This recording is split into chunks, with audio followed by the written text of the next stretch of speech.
Non, je pensais que dans les établissements de santé, c'était bien de commencer d'abord pour continuer l'éclairage international et ensuite de commencer Claire Imbaud. de coordination, oui. Oui, oui. Ouais. La fluidité du Mais attention, du chez nous, la dialogue, coordination, du ça parcours. coûte cher. Ça coûte cher. La fluidité du parcours des animateurs, oui. Claire Imbaud, s'il vous plaît, doctorante, ingénieure biomédicale à l'UTC de Compiègne. Elle est à la date d'aujourd'hui titulaire d'un DEA de génie biomédical. Elle a commencé son job d'ingénieur à Saint-Vincent-de-Paul sur la simulation de la chirurgie de la scoliose. Bon, depuis 10 ans, elle est retournée à Compiègne comme enseignant cette fois. Elle s'occupe de formation continue des ingénieurs, donc de génie biomédical. Elle travaille avec François Langevin, qu'on a vu ici sur l'impact des innovations dans les organisations. Typiquement, ce qui nous intéresse aujourd'hui, sur une idée, c'est qu'il y a place aussi pour les petits hôpitaux de proximité modernes. Et elle est allée en chercher et elle a trouvé un modèle en Allemagne, de l'autre côté de la frontière, à l'enseigne des MVZ. Alors là, je ne garantis pas mon accent allemand, moi, mais ça donne Medizinische Versorgungszentrum. Un truc comme ça, quoi. Elle va vous expliquer plus précisément ce que c'est. Claire Imbaud. Alors, merci beaucoup de cette invitation. Je suis vraiment très honorée de participer à cette table ronde très impressionnante. Alors, moi, je porte un regard un petit peu différent parce que, comme on vous l'a dit, je suis ingénieure de recherche en ingénierie hospitalière et donc nous regardons le système de santé sous l'angle des technologies de santé, sous l'angle des équipements biomédicaux, sous l'angle des technologies de manière plus large. Donc, c'est vrai que les technologies accompagnent l'homme depuis la nuit des temps. On peut rappeler la taille du silex, la découverte de la roue, de l'imprimerie, et puis les différentes révolutions industrielles avec le charbon, le pétrole, et aujourd'hui la révolution numérique. Et on sait que les technologies ont un impact fort sur l'organisation humaine, sur les pratiques professionnelles, et puis sur les rapports sociaux également. Alors, donc je travaille à l'Université de technologie de Compiègne sur ces questions, et je participe également donc, à la chaire du management des technologies de santé à l'EHESP. Et nous nous interrogeons sur l'impact des innovations sur les organisations en santé. Et nous regardons justement toutes les offres de soins où on a des concentrations de technologies qui peuvent apporter, disons, une performance plus importante pour la qualité des soins. Et c'est le cas donc des centres de soins ambulatoires qu'on appelle Medizinisches Versorgungszentrum donc en Allemagne. Alors, diapositive suivante, donc je vais articuler mon propos en 3 phases. D'abord, je vais vous rappeler un contexte. Pourquoi est-ce que nous nous sommes intéressés à ces petites structures qui nous semblent des structures intéressantes au niveau de la flexibilité de leur construction et flexibilité aussi en termes de pratique médicale. Et puis, je vais vous exposer un peu plus clairement ce qu'est un MVZ et les impacts sur l'organisation des soins. Et je vais terminer, si on a le temps, par un exemple du MVZ de Wiesloch. Alors, diapositive suivante. Donc, le contexte. Alors, je ne vais pas vous refaire l'histoire de l'architecture hospitalière, mais on remarque sur ces 15 dernières années qu'il y a eu énormément de constructions hospitalières. Évidemment, il fallait renouveler le parc qui était un peu vétuste. Beaucoup de ces constructions ont été faites sous l'impulsion de fusions hospitalières en France. Donc, ici, on voit l'exemple du centre hospitalier de Castres-Mazamet. Donc Castres-Mazamet sont 2 villes du Tarn en Midi-Pyrénées qui sont situées à peu près à une quarantaine de kilomètres l'une de l'autre. Les centres hospitaliers ont fusionné et ont décidé de construire leur hôpital en plein milieu, je dirais un petit peu en plein milieu de nulle part.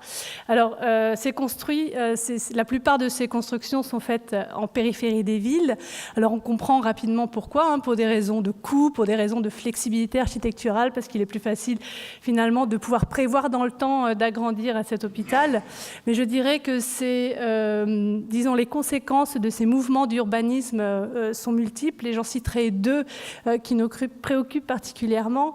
D'une part, ça éloigne finalement les plateaux techniques et les spécialités, je dirais même les hyperspécialités médicales des personnes qui en ont peut-être le plus besoin, les personnes âgées qui sont de plus à mobilité réduite, donc qui ont du mal à se déplacer. Et puis la deuxième conséquence, c'est l'incompatibilité entre les cycles de vie, c'est-à-dire les cycles de vie des bâtiments, et le cycle de vie des technologies et des technologies de santé. Vous voyez, une technologie numérique aujourd'hui, hier ou avant-hier, le nouvel iPhone 6 est sorti. Le iPhone 5, c'était il y a à peine 2 ans. Donc les technologies numériques vont vraiment vraiment très très vite, ont des cycles de vie très courts. Les technologies de santé ont une cycle de vie, une espérance de vie d'environ 5 ans. Et quand on construit un hôpital, on met 8 à 10 ans à le faire, 30 à 40 ans à l'exploiter. Donc quand on ouvre votre hôpital, il faut déjà abattre des murs pour faire entrer votre imageur interventionnel. On a vu des hôpitaux se faire construire avec l'ensemble du câblage RJ45 et le Wi-Fi est arrivé. Et donc tout ce câblage ne servait à rien. Donc c'est très difficile d'anticiper les technologies et l'apparition des technologies. C'est pourquoi nous pensons que des petits hôpitaux à construction plus rapide, à destruction plus rapide également, pour être un bon compromis, disons, faire un bon contrepoids, ou alors un bon complément à ces grosses structures d'hyperspécialité pour apporter des soins de proximité et des soins technologiques. Alors, diapositive suivante. Donc, une de nos approches, c'est un travail que nous faisons avec l'ARS Pays de Loire, c'est d'essayer de voir où sont soignés les patients et d'identifier où vont se faire soigner les patients. Donc là, on a un exemple de représentation de la ville de Nantes, qui est quadrillée avec les zones d'études les plus petites, où on essaie de voir où se situent les patients qui ont plus de 75 ans, donc potentiellement celles qui ont plus besoin de soins, et où se trouvent les forces médicales, les compétences médicales, et on essaie de comprendre à travers ces modèles les interactions entre les structures médicales, les technologies de santé et les compétences évidemment nécessaires pour la prise en charge des personnes âgées et de voir en quoi des petites structures beaucoup plus flexibles pourraient apporter une fluidité dans les parcours, une meilleure qualité de soins, une meilleure performance dans les soins. Alors, diapositive suivante. Et donc, la deuxième approche, ou une autre approche, c'est évidemment d'aller voir ce qui se passe ailleurs. Alors, je suis désolée de cette énième comparaison avec l'Allemagne. On commence à en avoir un peu marre. Bon, il se trouve que j'ai eu la chance... C'est vrai. Moins que dans... il se trouve que j'ai eu la chance d'habiter en Allemagne entre 2005 et 2009, juste au moment où émergeaient ces centres de soins ambulatoires. Donc j'en ai visité un certain nombre. J'ai pu voir aussi l'émulation que ça a apporté. Alors l'idée des MVZ est arrivée finalement assez tôt, puisqu'elle provient de l'idée des polycliniques de l'ex-Allemagne de l'Est, qui était exactement ça, des structures pluriprofessionnelles, pluridisciplinaires, avec 5 médecins de spécialités différentes, un dentiste, une infirmière, et qu'on retrouvait un petit peu partout parce que les gens avaient un petit peu de mal à se déplacer. Donc au moment de la réunification, beaucoup de ces polycliniques ont fermé, certaines ont été rachetées par les cliniques privées, et puis le modèle a finalement été peu à peu transposé sur un modèle un petit peu plus libéral, donc on appelle les MVZ. Donc, vous avez des exemples ici de ce qu'on peut voir. Diapositive suivante. Alors, un MVZ, qu'est-ce que c'est ou quel était finalement l'objectif de la création de ces centres de santé, centres de soins ambulatoires? En premier lieu, c'était vraiment de développer la médecine ambulatoire. C'est-à-dire qu'en Allemagne, il y a beaucoup de lits MCO et donc ils voulaient développer la chirurgie ambulatoire. Donc, on retrouve beaucoup de petits centres avec des petits blocs opératoires qui vont être spécialisés dans la chirurgie de la main, spécialisés dans la cataracte, spécialisés dans les varices. On retrouve aussi des centres qui sont plus des spécialités médicales ou de la médecine nucléaire, donc développer vraiment la médecine ambulatoire. Parce qu'il faut savoir qu'en Allemagne, il y avait une vraie fracture, beaucoup plus qu'en France, entre la médecine de ville et la médecine hospitalière. C'est-à-dire que les praticiens hospitaliers n'avaient pas le droit de faire de consultation. Donc aujourd'hui, on biaise un peu le système en créant des MVZ et en permettant aux médecins de l'hôpital de faire des consultations ambulatoires. Pour créer un MVZ, il faut avoir un vrai projet de coopération. Donc l'idée, c'était de renforcer la coopération entre les disciplines en mutualisant les compétences, favoriser le travail coordonné, c'est un petit peu la même idée, encourager la délégation de responsabilité. Alors ça, c'est important. On a vu ce matin donc, cette infirmière praticienne. Donc en Allemagne, il y a un petit peu cette idée-là aussi. Et dans les MVZ, on voit beaucoup d'infirmières qui accompagnent le patient, qui le préparent, qui fait les premiers examens avant l'arrivée du praticien pour soigner son patient. Adapter les modes d'exercice, ça c'était une forte demande aussi de la part des médecins, et notamment des médecins femmes, qui voulaient plutôt que d'être indépendants faire de la médecine de ville tout en étant salariés. Donc ça, c'est également les MVZ qui le permettent. Et puis faire des économies en développant la médecine ambulatoire. Diapositive suivante. Alors, qu'est-ce que c'est qu'un MVZ? Pour créer un MVZ, il faut au moins 2 médecins de spécialités différentes, avec un vrai projet de coordination et avec aussi des investissements techniques assez importants. Alors, les porteurs de projet, c'est-à-dire les propriétaires de ces MVZ, ça peut être soit un médecin libéral, c'est-à-dire on appelle ça les médecins conventionnés, les Vertragsärzte en allemand, soit des hôpitaux qui peuvent être aussi propriétaires de ces MVZ. Et puis, au départ de la loi, on avait un peu élargi aux pharmacies, aux centres de dialyse, aux kinés. Alors, il y a même les laboratoires d'analyse qui s'étaient un petit peu engouffrés dans l'idée. Donc là, ils ont restreint un petit peu ces dernières années à l'ouverture, la possibilité de créer ces MVZ pour d'autres que des médecins ou des hôpitaux. Alors, les médecins qui travaillent dans ces MVZ sont soit des médecins libéraux et ils gardent leur statut de médecin libéral, soit on est salarié du MVZ, on a un contrat de travail avec un nombre d'heures de travail à réaliser. Donc, il y a beaucoup de médecins qui travaillent en médecine de ville, dans les MVZ, en tant que salariés. Et les formes juridiques les plus courantes sont soit des SARL, soit des sociétés civiles. Il y a également des fondations et des associations. Diapositive suivante. Alors, quand on regarde l'évolution du nombre de MVZ, que j'ai mis en parallèle avec l'évolution du nombre de MSP, on voit une évolution vraiment quasi linéaire, hein, surtout de 2007 à 2011. Donc, on se dit, c'est pas un hasard, c'est vraiment un phénomène d'émergence. Ça répond à une véritable demande, sans doute de la part des praticiens, mais également des patients, parce que cette évolution continue encore aujourd'hui, hein, et le nombre des MVZ augmente d'année en année. Donc, j'ai mis un peu en parallèle la création des MSP, bon, c'est un petit peu différent parce que c'est aussi des modes d'exercice pluridisciplinaires, mais là c'était vraiment pour la médecine de premier recours dans le cadre de désertification. Mais ce qui était intéressant, c'est de voir qu'on a une émergence également linéaire, parallèle, donc on peut penser que ça répond quand même à un certain besoin. Diapositive suivante. Alors, la répartition des MVZ, alors on trouve les MVZ de beaucoup plus en milieu urbain en Allemagne. Donc là, vous voyez, les concentrations de MVZ sont plus autour de Berlin, Hambourg, voire au-dessus de Dortmund. Donc les MVZ, comme il y a beaucoup de spécialités différentes, sont plus concentrés dans les milieux urbains ou les villes à taille moyenne. Et puis j'ai mis en parallèle également les MSP, où là, c'était vraiment plus dans le milieu rural, parce que c'était pour répondre à ces problématiques de désertification rurale. Alors bon, la comparaison est un peu compliquée, parce qu'il faut savoir que le paysage urbain est quand même très différent en Allemagne. On a beaucoup moins de grosses métropoles et beaucoup plus de villes à taille entre 20 et 100 000, 200 000 habitants. Donc l'opération est un peu compliquée. Diapositive suivante. Alors l'impact sur l'organisation des soins. Bon, d'abord, c'était pour les praticiens libéraux vraiment un assouplissement des règles d'installation. Donc, une grosse différence avec l'Allemagne, c'est que pour s'installer en tant que médecin libéral, vous devez obtenir une licence de l'Union régionale des médecins, parce qu'il y a un certain quota, l'installation est restreinte par région, et si ce quota pour chaque spécialité est dépassé, vous ne pouvez plus vous installer. Donc, la création des MVZ était une manière un petit peu de biaiser, puisque vous pouvez ne pas avoir cette licence et être embauché par un MVZ dans la région où vous voulez exercer. Une licence peut être partagée par 3 médecins. Donc les modes d'exercice collectif aussi, ça c'était intéressant, avec tous les avantages de mutualisation, d'émulation, de formation et de réactivité des soins, mutualisation des moyens, les moyens de secrétariat, comptabilité, etc. Accessibilité au plateau technique, alors ça c'est un aspect qui nous intéressait parce qu'on voit qu'il y a quand même beaucoup de technicité, d'équipements biomédicaux à l'intérieur de ces MVZ.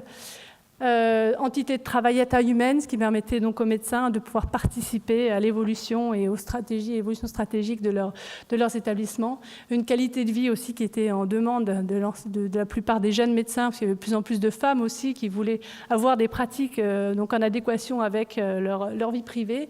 Et c'était une manière aussi de pouvoir participer à la permanence des soins, puisque quand on est plusieurs dans un même groupe, eh bien, on peut se partager les tranches horaires pour participer à la permanence des soins. Alors pour les hôpitaux, alors là, c'était vraiment un gros chamboulement pour eux parce que ça leur permettait de participer aux soins ambulatoires, ce qui n'était pas possible auparavant. Donc, ils pouvaient plus suivre leurs patients après hospitalisation et les recevoir en consultation. Donc ça, c'était très intéressant pour eux. Une attraction aussi des patients de l'ambulatoire, c'est-à-dire qu'ils pouvaient les recevoir en médecine de ville et puis être sûrs que quand ils iront se faire hospitaliser, ils seront hospitalisés dans leur établissement. Donc une gestion un petit peu plus flexible parce que ces MVZ sont finalement des filiales des hôpitaux avec une gestion propre des ressources humaines, une gestion propre de comptabilité, etc. Et puis leur permettre aussi de participer à la coordination des soins. Diapositive suivante. Alors pour le patient, alors donc pour eux c'était une médecine de proximité. L'impression d'avoir tout sous le même toit, on n'a plus besoin d'aller à l'hôpital pour aller faire les examens importants, on peut faire tout dans la journée. Moins de déplacements, moins de redondance d'examen et pareil, donc ils avaient l'impression qu'on gérait mieux la coordination de leurs soins puisqu'on avait plusieurs spécialités sous le même toit. Alors, donc on voit aujourd'hui en Allemagne qu'il y a à peu près près de 13 000 médecins qui travaillent dans les MVZ, ça représente 10% des médecins de ville. On a 90% des médecins qui travaillent dans les MVZ qui sont des médecins salariés, donc qui ont un contrat de travail avec les MVZ. Les spécialités les plus courantes sont la médecine générale, la médecine interne, c'est-à-dire qu'en Allemagne, il y a beaucoup plus d'internistes qu'en France, la chirurgie et la gynécologie. La taille des MVZ, c'est environ 6 à 7 médecins. Et puis, donc on ne voit pas très bien, mais vous avez un peu moins de 41% de MVZ qui appartiennent à des médecins libéraux, à peu près 40% de MVZ qui appartiennent à des hôpitaux, et puis le reste, alors ils essayent un petit peu de réglementer pour pas que ça dépasse 20%, qui appartiennent soit à des centres médico-sociaux ou à des pharmacies, des centres de dialyse. Voilà, diapositive suivante. Alors, je vais vous donner juste un exemple rapidement, qui est le MVZ de Wiesloch. Donc, Wiesloch est une ville de 30 000 habitants à peu près, dans le Bad-Württemberg, qui est située à 15 km d'Heidelberg. Donc, diapositive suivante. Voilà, 15 km d'Heidelberg, vous avez ce grand CHU très connu, avec un complexe de recherche universitaire très, très important, très connu en Europe. Une clinique privée... Donc à l'ouest, une clinique privée non lucrative à l'ouest, une clinique privée lucrative à l'est, et puis une clinique Sankt Rochus qui est plus du SSR, c'est pas vraiment une clinique où très peu de médecine. Et donc des médecins généralistes se sont regroupés pour créer ce MVZ à Wiesloch. Ils avaient le sentiment que ça répondait à une vraie demande des patients, et donc ils ont fait un business plan, ils ont créé ce MVZ. Diapositive suivante, j'ai presque terminé. Donc quand on voit la naissance et l'évolution de ce MVZ de Wiesloch, donc en 99, c'était un cabinet médical avec 2 médecins.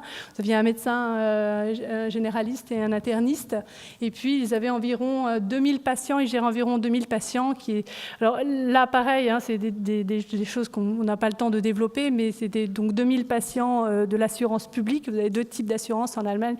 L'assurance publique qui gère à peu près 90% des Allemands, et puis une assurance privée qui gère 10% des Allemands. Et chaque licence vous donne droit à un volume de patients que vous n'avez normalement pas tellement le droit de dépasser. Donc, 2000 patients du public. En 2003, ils ont créé donc ce MVZ, 5 médecins équivalents temps plein, avec une spécialité de cardiologie. Ils ont commencé à acheter un plateau technique de cardiologie, épreuve d'effort, ECG, et puis une radiologie conventionnelle. Alors là, ils n'avaient pas tellement plus de médecins, donc les années ont été un petit peu difficiles. Et puis au fur et à mesure des années, en 10 ans, ils ont gonflé. Aujourd'hui, ils ont 14 médecins, 10 médecins temps plein. Ils ont un petit bloc opératoire pour faire les diagnostics d'endoscopie, pour faire des sutures, pour faire de la mini-chirurgie.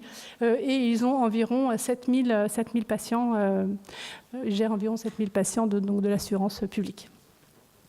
Voilà, donc j'ai presque terminé. Donc là, bon, c'est le MVZ en question. Hein, donc vous avez au rez-de-chaussée l'ensemble du plateau technique. Oui, donc ce que je voulais également ajouter, c'est que vous avez aussi beaucoup de biologie délocalisée en Allemagne. Donc quasiment dans chaque cabinet, même des cabinets de libéraux, les médecins peuvent faire des analyses, des quick tests de CRP, de Iono, rapidement. Et ils ont le droit de les analyser et de les utiliser pour leur diagnostic. Voilà, diagnostic suivant. Non, diapo suivante, pardon. Donc, non, celle juste avant, mais je vais faire vite. Non, allez-y, vous avez le temps. Pardon, voilà. Alors, les critiques, c'est que, évidemment, les médecins libéraux ne voyaient pas forcément d'un très bon œil que l'hôpital puisse comme ça intégrer le marché de l'ambulatoire et leur faire une forte concurrence, que c'est aussi une dépendance importante des médecins salariés, parce que s'ils veulent quitter leur MVZ et qu'ils n'ont pas de licence, ils ne pourront pas s'installer en tant que libéral dans leur région de pratique. Et puis, on retrouve finalement un peu un phénomène de concentration des médecins, puisqu'ils étaient peut-être éparpillés dans des zones, dans les rurales, et on les reconcentre finalement dans des petites structures type maison de santé, centre de soins. Alors, dernière diapositive pour conclure. Donc, ces structures de soins ambulatoires de petite taille aujourd'hui sont en constante évolution. Elles sont intéressantes parce qu'elles apportent de la proximité, beaucoup de flexibilité, donc flexibilité dans la construction, flexibilité dans l'évolution, flexibilité dans les pratiques médicales, du temps de travail, flexibilité aussi pour recevoir les patients, de la technique et puis de la coordination. Et aujourd'hui, ils sont en train de réfléchir sur une autre forme d'établissement qu'ils veulent appeler les IVZ, Integriertes Versorgungszentrum, des centres de soins intégrés, où ils veulent également mettre du médico-social et pouvoir proposer des centres de soins avec une intégration plus large, donc vraiment centres de santé. Merci de votre attention. Merci. Vous pouvez rester là on a presque envie de vous faire le lien avec ce matin et de vous poser la question, MVZ et permanence des soins, ça marche comment ? Alors les MVZ ont quand même des horaires assez d'ouverture, assez importants. On voit souvent c'est plutôt du 8h, 20h. Et ils ont la plupart du temps quand même des coopérations avec les centres hospitaliers les plus proches. D'accord. Voilà, pour assurer la part. Oui, ça fait partie des cahiers des charges. Et la proportion des salariés par rapport, vous avez dit qu'il y avait quand même encore quelques libéraux qui faisaient partie dont certains sont propriétaires d'ailleurs de licences des MVZ. Et ça a tendance la proportion des salariés a tendance à augmenter ou... Elle a plutôt tendance à augmenter, oui. Pardon. 90% des... Non, 40% des MVZ, les licences appartiennent à des libéraux, mais 90% des médecins à l'intérieur des MVZ sont salariés. 90%. Donc c'est essentiellement des salariés à l'intérieur de structures qui, pour certaines, peuvent être détenues par des libéraux. Oui, je voulais remercier Claire parce que ce que tu présentes, c'est passionnant, c'est juste, c'est clair, sans jeu de mots. Pour bien connaître l'Allemagne et les groupes privés, ils sont à fond là-dedans. C'est quasiment le chaînon manquant qu'ils ont réinventé. Alors, soit c'est initiative d'entreprise libérale, mais avec des médecins salariés au sein des MVZ, y compris créés par des libéraux, soit les cliniques privées qui vont à fond dans ce système-là, en délocalisant les équipes et en améliorant les plateaux techniques de proximité. Donc c'est vraiment un modèle qui a le vent en poupe. Merci. Autre question ? D'autres questions précises ? Oui, madame. Madame. Et Jean-Paul ?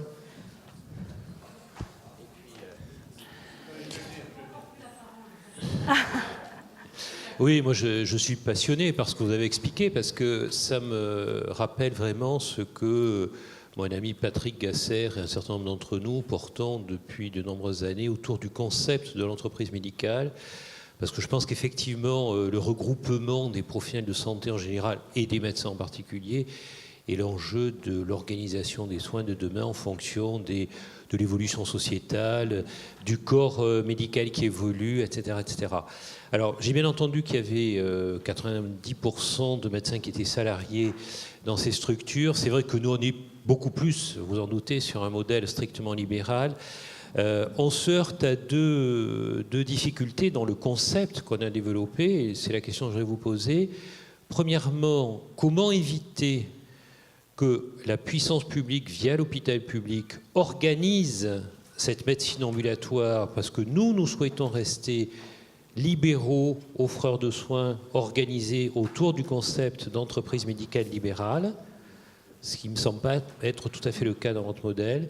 Et deuxièmement, comment éviter, à l'inverse, ce que disait mon ami Paul Garassus, que les hospitalisations privées et derrière les fonds financiers investissent ce champ-là, parce que pour les mêmes raisons, nous souhaitons rester indépendants.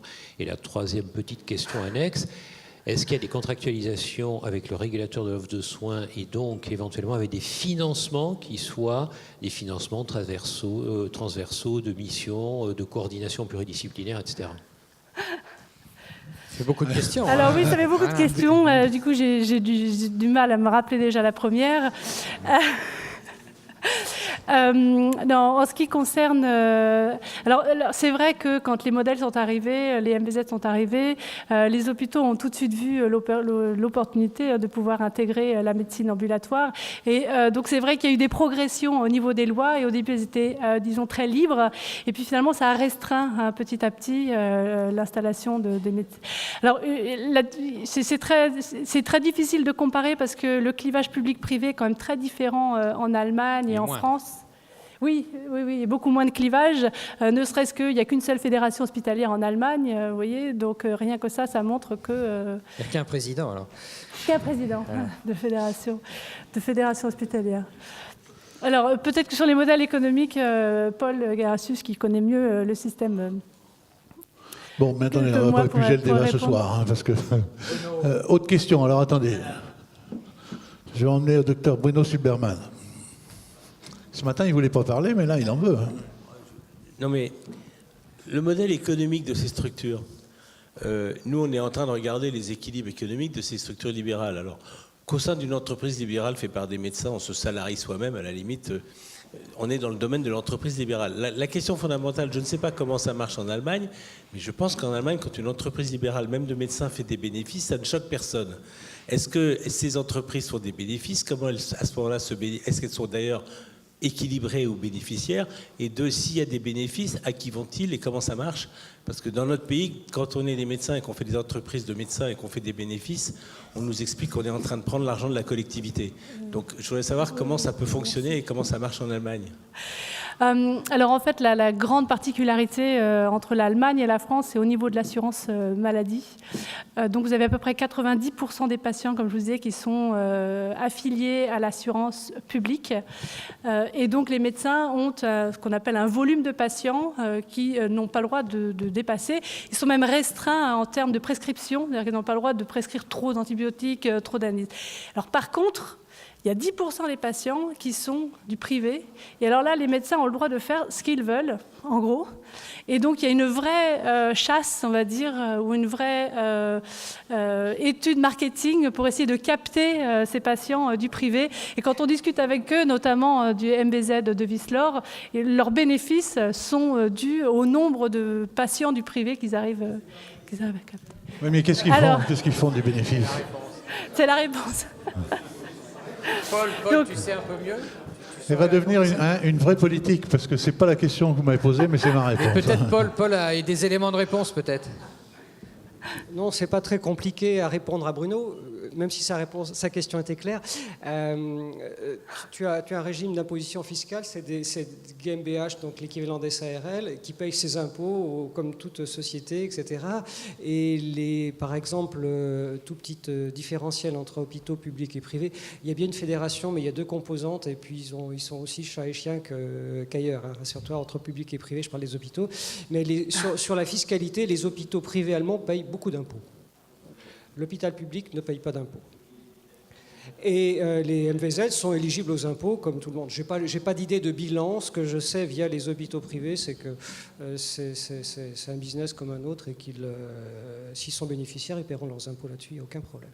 Et les hôpitaux privés allemands, qui ont à peu près 15% du volume d'activité, sont justement des gros cotisants à l'impôt sur les sociétés.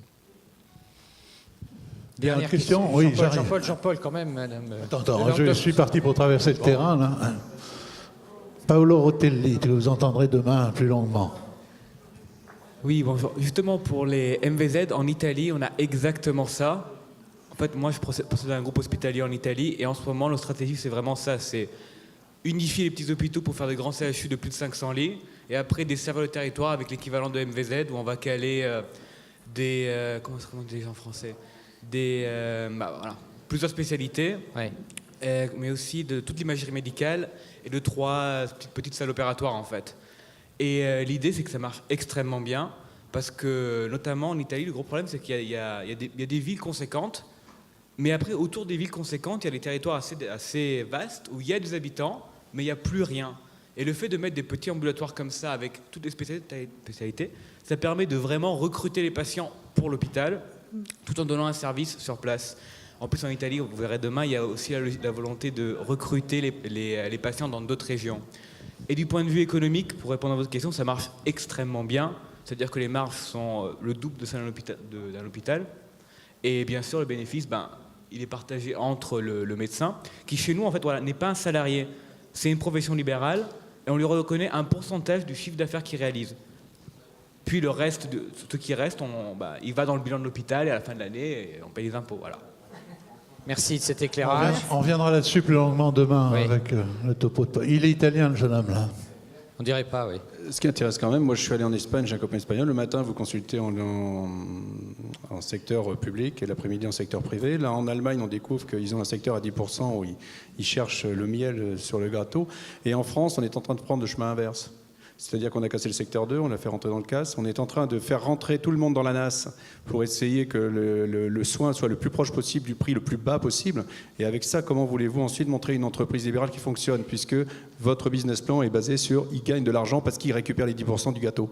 Et nous, on est en train de nous enlever les 10% du gâteau, ou même le peu qui reste pour arriver à faire du bénéfice et faire tourner des structures. La seule solution que je trouve à votre affaire, si à un moment on a une cerise sur le gâteau, c'est pas une entreprise libérale, vraiment libérale, c'est une entreprise coopérative libérale, parce que dans ces cas-là, tout le monde serait actionnaire de la société, serait employé comme salarié, et les dividendes seraient reversés aux actionnaires qui seraient eux-mêmes les salariés. Et là, on retrouve du libéral au travers du coopératif. Alors un coopératif libéral de droite, ou je ne sais pas, mais bon, je suis en train de vous l'inventer, mais il n'y a que ça, à mon avis, qui pourrait faire tourner la chose. Mais retrouvez-nous les 10% où on peut avoir un intérêt à se jeter là-dedans. Parce que sinon, monter des structures comme ça pour être à zéro et rien toucher de plus, et ensuite être salarié d'un hôpital pour vivre chichement et pauvrement dans une ambiance terrible, moi je me barre tout de suite. Bon, une vision. Sur l'entreprise coopérative, on a eu l'occasion de beaucoup bosser. Oui. Roussillon, là. Elle était posée où? Madame, La dame. à juste titre. Ce sera quand même la dernière question. Et elle va être de goût, puisqu'on doit être au moins 4 ou 5 à se la poser ici. C'est que finalement, ce que vous nous expliquez, ça peut être une selle, parce que les selles françaises, donc les sociétés d'entreprises libérales, sont des médecins libéraux qui se versent des salaires et qui se redistribuent des bénéfices s'ils le veulent. Ça, c'est le premier point. Mais le deuxième point, c'est finalement, ils sont payés combien? Finalement, quel est le niveau de leurs revenus? Puisqu'on se bat actuellement pour savoir quel est le niveau, s'il vaut mieux être en selle, salarié ou libéral. Ça gagne combien un médecin dans votre MVZ? J'en sais rien. Je reviendrai l'année prochaine, je vous ferai une étude médico-économique très claire. Merci beaucoup, Claire, de cette présentation. Merci.